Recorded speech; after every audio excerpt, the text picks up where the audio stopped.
Hey guys, I am Adam. Welcome back to the Vintage Sanctuary, and yes, I am back in the closet with another video. I think I will call this one something like Pair Excellence, which is a spin on the French term par excellence.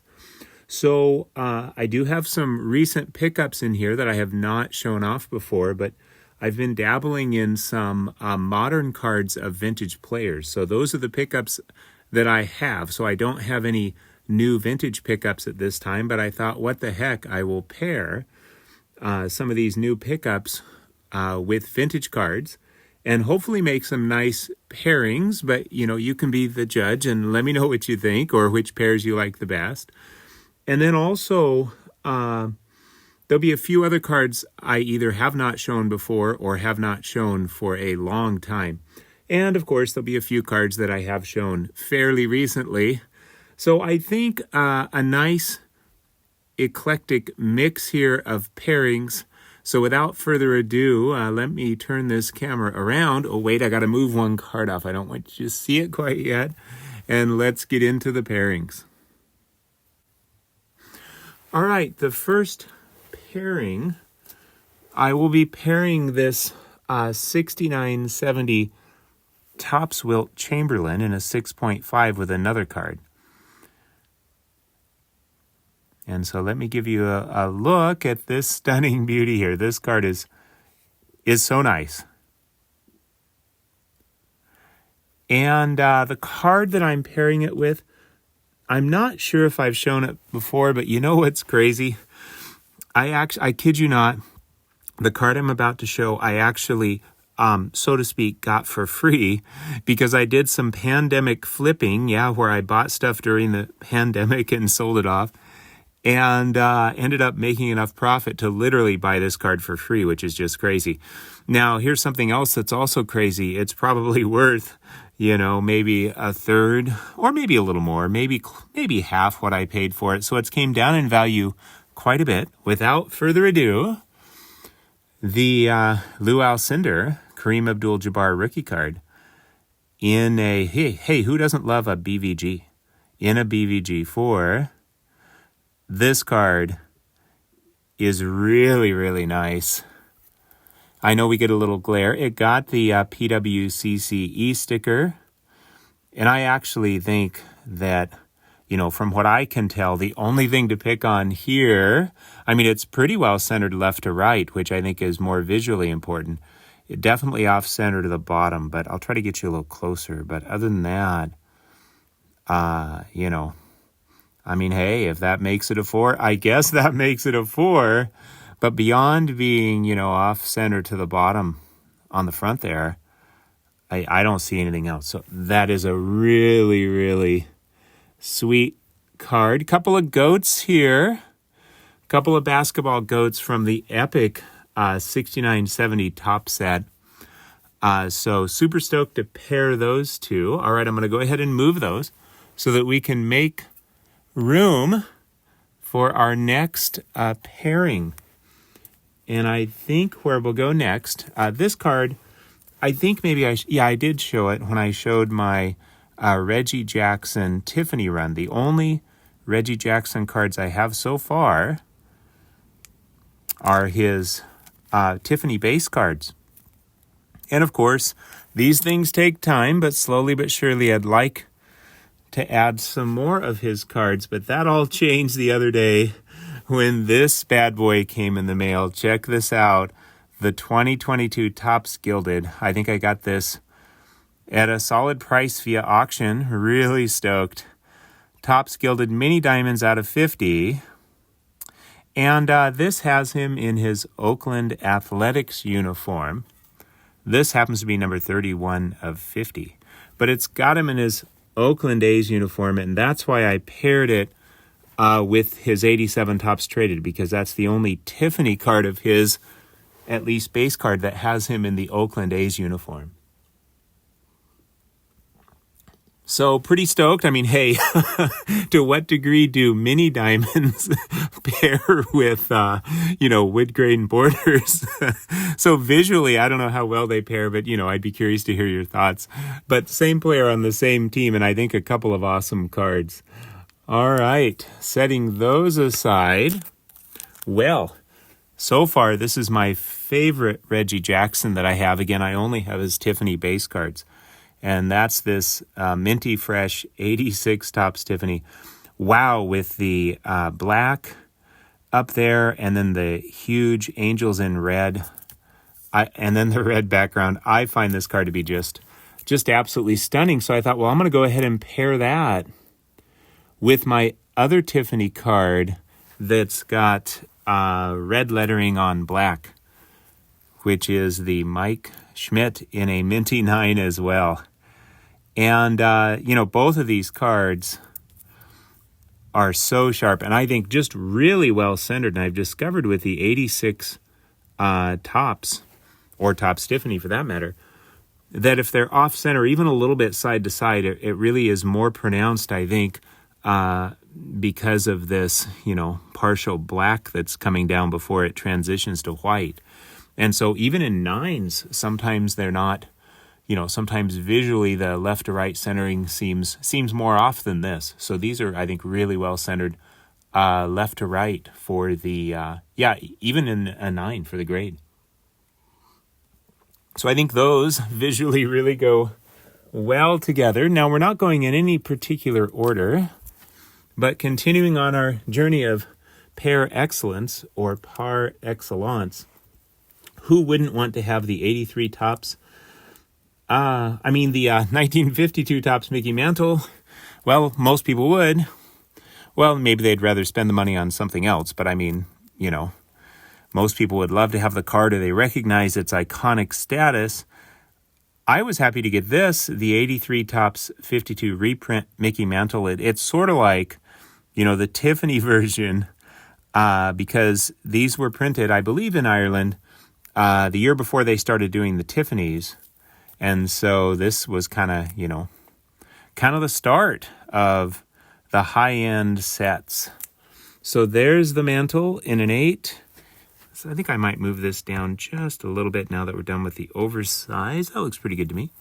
And then that's card 311 in the original set. So here's 312, the Jackie Robinson in an 8 as well. So really stoked to get these. And again, I think I, waited for the right opportunity, and I think I got these at a great price. Got a little glare going on, so I'll move that over a little bit. And I think that, those really pair up nicely. Now, would I like to have these cards in the future? Well, you know what? I'm not counting either one out, although it seems unlikely I would ever get the Mantle just because it's so cost prohibitive. But, maybe a one-graded Jackie Robinson could maybe happen at some point down the road. That's a stretch too, but hey, I'm not counting it out. But in the meantime, I will enjoy these. And you know what? I think I would keep both of these, even if I did get the 52 Topps Jackie Robinson. So yeah, again, in the comments below, if you could let me know if you want to, what your favorite pairing was out of all of these pairings, or your favorite pairings, or which ones didn't go together. Okay, where are we going to go from here? Well, this is a card I've showed before that this is one of my favorite cards. I say that about so many cards, though. The 54 Topps Willie Mays in a 3. And, this card is so nice. It was actually in a PSA 2.5 that had a blemish on the front right, somewhere in here where my end of my finger is, and it looked like the blemish was on the, either on the card. It looked like it was probably on the case, but I thought, well, maybe it's on the card. I wasn't sure. It did not show in the seller's picture that there was that blemish, but it was just bugging me. It just, the card is visually so stunning and so nice, that this one little blotch was bugging me. So I sent it to SGC in the PSA holder, and lo and behold, that little blotch was on the PSA case. Like, it was, I think, a imperfection in the plastic itself on the front of the case. And so not only did it clear up that imperfection, But then you've got that glorious tuxedo, which I think goes really well with this yellow and white bordered card with the yellow. But also, they bumped it up to a 3 from a PSA 2.5, so that's pretty cool. Okay, what am I pairing this with? Well, a new pickup, the 2022 Topps Chrome Willie Mays Platinum Anniversary Gold Refractor, number 21 of 50 in a SGC 10. So that's pretty cool. Now, I think what's kind of interesting here, so you can let me know if you think these go together. I think they kind of go together. Now, in my humble opinion, if we try to compare the 54 to the 2022, stylistically, they're going to be a bit different. Yes, the 2022 is a rendition of 1953 Topps, but it's still a modern card. It's a refractor. So, I think anyway, in my opinion, that thinking of it as, if we try to think of it as a vintage card, I think it just doesn't work. But if we think of it as a modern card that's paying homage to a vintage set, then, at least for me, I think that's really cool.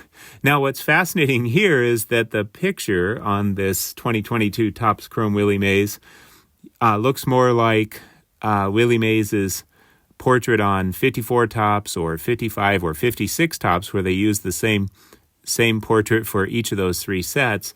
However, the design is 53 Topps. And the other thing that's interesting is Platinum Anniversary would be 70 years. Well, 70 years from 1951 would be 2021. So they're going 70 years from 1952, even though the 1991 Topps is a 40-year anniversary from the 1951. So in other words, I guess Topps has changed their mind about whether, their start in baseball cards, really producing baseball card sets, was 1951 or 1952. And then they use what's kind of a 1954 to 6 Willie Mays portrait on a card that pays homage to the 1953 Topps design. So I think all of that is kind of fascinating, but still, I'm really stoked to have this edition. Let me say something else about it. There's a PSA 10 of this very card that is $300 or best offer, and then there's a PSA 10 that's like $250 with no best offer, and who knows what they will bring. Well, I won this at auction for $50. Now I realize PSA tends to bring a premium, but I mean, $50. Hey, I might, in some cases, maybe pay a little bit of a premium for PSA, depending on the card. I really like the SGC, but I like the compactness of the PSA holders. And hey, if they can, if they hold more value, then I will factor that in. So I might pay a little premium for a PSA over an SGC, but, I'll pay $50 for a SGC 10 over $250 for a PSA 10 all day long. All right, from there, where will we go next? Well, you know what I think? I think it would make sense to go here next. I've shown this one before. I got this at auction. I think it was 40 some bucks, which I thought was great for this 554 Bowman Larry Doby with the Yankee Stadium in the background there. You can see the facade up there. And I just thought, really nice card. I think it's 5 seems like the right grade to me. Not that I'm an expert, but I still think, great price on a really nice looking card. We're going to pair that with a card that I absolutely love. And I picked this card up at auction, $15.50. The 2022. This is the same as the Willie Mays I just showed. It's the Platinum Anniversary Gold Refractor out of 50. For the Mays, it was just solid gold in the back, but here you can see the Yankee Stadium in the background. How cool is that? And this is number 37 out of 50, it turns out. So, yeah, I'm not going to go crazy on these modern cards, although I will say it would be easy to do. I mean, hey, I guess value not only is beauty in the eyes of the beholder, but isn't it true that value is also in the eyes of the beholder? So I'm looking at this Larry Doby card out of 50, this gorgeous gold refractor, and I'm like, $15.50. That seems super cheap to me. Having said that, it is a 9, and so it doesn't hit that gem mint 10 mark. But can you even tell I couldn't tell the difference. But super stoked to have that. All right, I'm going to go ahead and move this pair now. The Doby pair. And where will we go next? Let's jump to a little basketball. So I have shown these before. I had a bunch of ungraded Shaq cards that I had for years. And when I sent them to SGC back when you could send them in for $10 a piece, I think this was 2020. Most of them came back 10s because I was so incredibly picky. And so these are both Fleer Ultra subset cards. This is the All Rookie series that got a 10. I love the write-up on the back here. Is he an unstoppable force or an immovable object? So that's the Ultra all Rookie series. And then this is one of my favorites, the Shaquille O'Neal Rejector. And that was cutting edge cardboard technology at the time, just having those painted not really lightning strikes, but whatever you would call them, painted stars or whatever, just, emphasizing his utter rejection of the shot attempt. Known for slamming 20 megaton dunks and sweeping the glass clean at both ends of the floor. They had some nice write-ups back then, too. I mean, I'm sure they do today as well. So we got a couple of SGC 10 Shaq rookie cards, or rookie subset cards, both Fleer Ultra, one the All-Rookie series, and one the Rejector. All right, so moving these aside, where will we go next? I've shown both of these before, but it seemed like they would pair really well. The 87 Topps Tiffany Berry Bonds. By the way, I have his 86 Topps Tiffany. I probably should have shown that. That would have went well with the Schmidt or the Reggie Jackson, but that's okay for another time. I've shown it before. So this is his Tiffany. Some people call this the rookie card, unless you think of the 86 update. Topps update is the rookie card. In an SGC 9. And then this is one of the first vintage cards I ever picked up. And then it went way up in value, and now it's back down to probably about what I paid, maybe a little more. So, hey, I should have sold it at the top and rebought one, but hey, a lot of us could say that about lots of cards. The 87 O-Pee-Chee Berry Bonds in a mint 9. The guy that I bought this from kind of specializes in cards from this era, and he said he had literally opened himself, I think it was at least 200 or a few hundred of these O-Pee-Chee sets, and he took the very best bonds and some other cards out of there and sent them into PSA. This was one of them.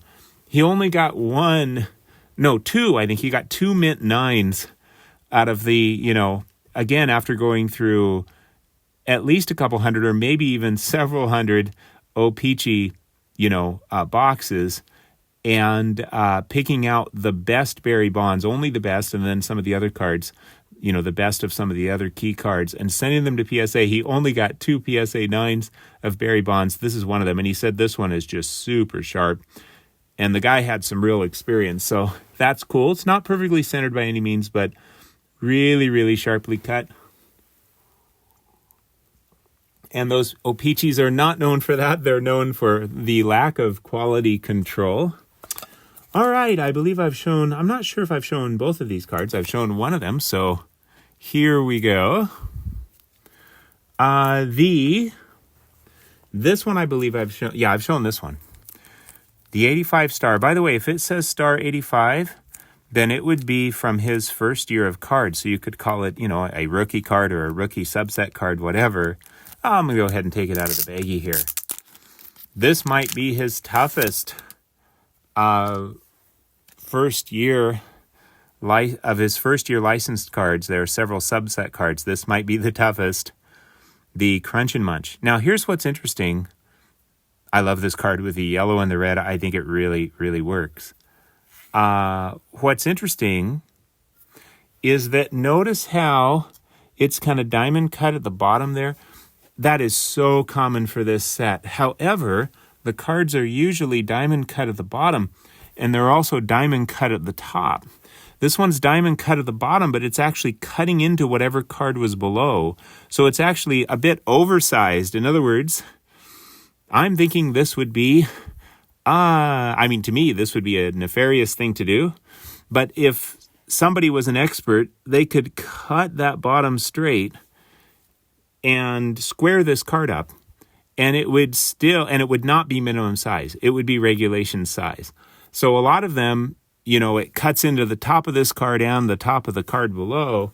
This one is cut right on top and then a little extra on bottom. And maybe that's why, they gave it an 8. They probably just gave the centering a hit because of that wonky cut at the bottom that is so common. Still super stoked and happy to have that card. And then the card I'm pairing with it is this Starlight All-Stars Michael Jordan.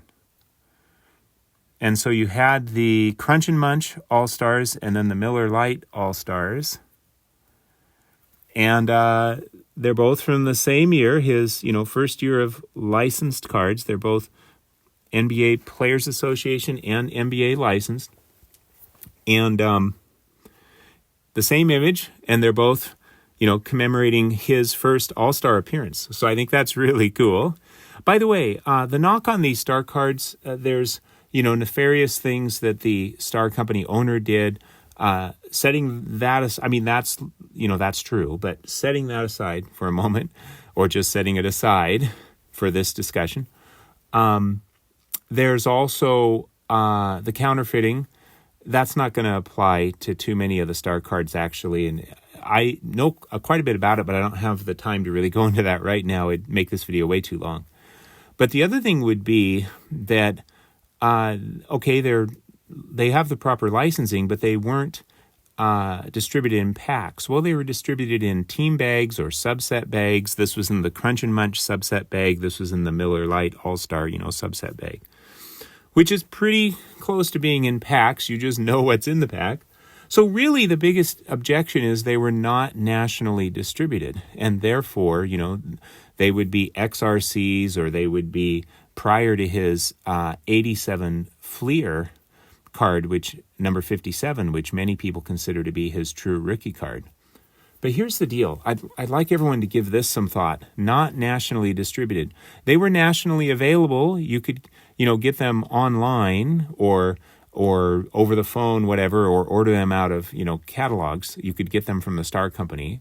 They were in a lot of hobby shops, but not all of them. They were, at a lot of shows. They were at certain arenas. So they were available, but you could get them anywhere you lived. But, if you lived in certain parts of the country, you probably couldn't find a hobby shop you could go to. You may not be able to find a hobby shop that would have them. So in that sense, they weren't distributed everywhere. Nationally available, but not nationally distributed. Here's the deal, though. There wasn't enough demand. There wasn't enough demand for a national distribution for basketball cards, which is precisely why we went a full year with no NBA licensed cards, and Topps had dropped their license. They had just, removed themselves from the game or from the business of making basketball cards at the time. So the argument that these are not legit first-year Jordan cards, or they're somehow diminished because they weren't nationally distributed, I would like to suggest that's really, really weak, because there wasn't a national demand. How can you expect something to be nationally distributed if there is no national demand? These are still the earliest cards of Jordan, and in my opinion, these would be rookie subset cards.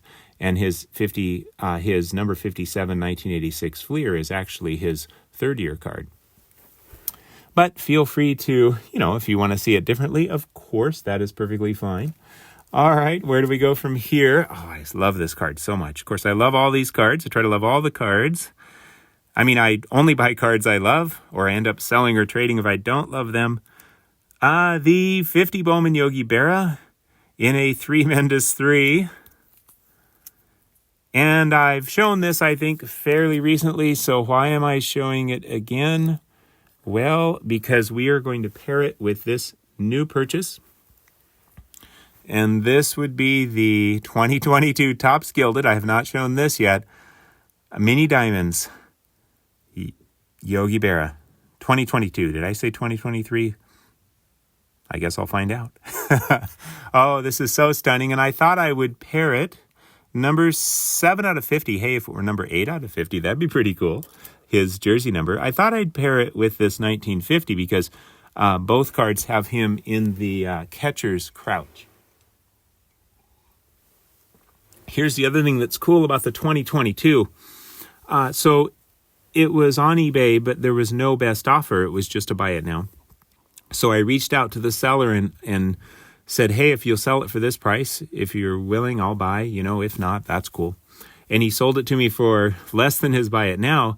And then just the other day, I bid on a 2023 Topps Gilded out of 50 Yogi Berra that was an ungraded card. And my bid got totally blown out of the water. And after the final bid and the shipping, it actually came to the price of this, which is kind of crazy. So I got the 2022 Gem Mint 10 at the same price that the 2023 ungraded went for. So, hey, maybe just got lucky, but that's kind of cool. All right, we're getting close to the end. So I really appreciate all of you who, are checking out this video and these pairings. Hopefully, pair excellence. So let's go to Babe Ruth. If we can't afford his playing days cards, at first I was bummed out about not being able to afford any Ruth playing day cards, or there's a few, but they're really expensive. And the Sanella Margarine, I think, is one of the common ones. I wasn't such a fan myself, although for those who love it, I'm super happy for them. Anyway, but then I became unbummed. I became stoked when I realized, hey, there's plenty of vintage cards of Babe Ruth. They may not be, playing days, but they're still vintage cards, and they're really cool. Babe Ruth hit 60th homer, 1961 Topps, right when Topps started doing, some of these cards that pay tribute. Well, that must have went pretty well. That must have boosted their sales, maybe because they liked it so much. They did it again in 1962. And this is the green tint version, and some people might find it to be just, almost like, I don't know, you've got the wood grain, kind of like puke green with puke brown or something. Some people might not like it at all, which I could totally understand. I can get that, but at the same time, I actually love it. I sought out the green tint, not just because it's scarcer, but because I think it looks really cool. So, maybe, well, then again, I also think those wood grain, Ford station wagons from like the mid 70s look cool too. So my coolometer is probably way off. But yeah, I think these go together really well. Okay, we're getting near the end here. Near the end. So let's see. Okay, this one I've shown before. I believe. I'm pretty sure I showed this one, the 2023 in a Gem Mint 10. Notice I've only been getting the mini diamonds out of 50 because those are the ones that I like the best. And so I said, hey, yeah, I'm only going to get the ones that I like the best. I mean, we all have to kind of have our priorities. And so I believe I've shown that. Well, this card I really wanted. So I probably overspent a little bit, not too crazy, but probably overspent some. But I ended up negotiating with the seller, and he eventually sold it to me for half of the price that he had it at. As originally it was buy it now or best offer. So, I was stoked about that. And then when he sent it to me, he sent me just the base version, not the mini diamonds, and I was kind of bummed out. Anyway, ultimately, finally got it worked out, squared away. Here it is. I really wanted this card.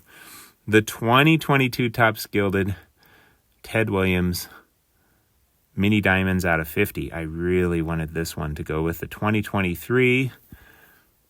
Number 1, too. The Premier, number 1 out of 50. But that, I think that's cool, but that's not, I would have pursued it just as much, regardless of which one it was. Well, I suppose if it was some special number, then maybe, his jersey number might make a little difference, but I don't know. Probably wouldn't pay too much extra for that. But anyway, there they are going together. I think that's really cool. Super stoked. Now let's go ahead and create a couple more pairings. So what we'll do is I'm going to go ahead and move this over here, and I'm going to pair it with his 59 Fleer, number 59. And I think there are so many. I love this set because you can cherry pick from it if you want. I should do some more cherry picking from it, where you just get the ones you like the most. They're affordable playing days Ted Williams cards. I think it's a fantastic set. And what I love about that 59 Fleer is just, there's something, the colors are kind of like almost pastel, but with that bright white uniform and the wrinkles that you can see in his pant legs and in his uniform, it just kind of, it's almost like a 3D effect. It really pops. I just think it's a beautiful card. And so, I don't know, maybe you don't care for this pairing, the shiny with kind of the pastel, but, the dull with the bright, if you will. But what the heck, you can let me know. But I'm going to end. Yeah, I can't resist. Is this just a, shameless attempt to show this card again? Probably. That means yes. The 1948-49 Leaf Ted Williams in a 3. This is absolutely one of the favorite cards in my collection. So stoked to have it. And so we can compare. Now, it's not a Topps, but that's okay. We can compare this 48-49, or many would say 49 Leaf, to the 2022 Topps Gilded. Which one do I like better? Well, I love them both, but if I had to choose one, it's not even a contest. It's the 48-49 Leaf Ted Williams. Well, thank you, everyone. I know I said this, but let me know. Let me know which pairs you like the most, or which pairs you thought did not pair well, or whatever you'd like to say. Thank you, everyone, for sharing in my joy. I hope you had a wonderful and peaceful time in the Vintage Sanctuary. Take care, my friends.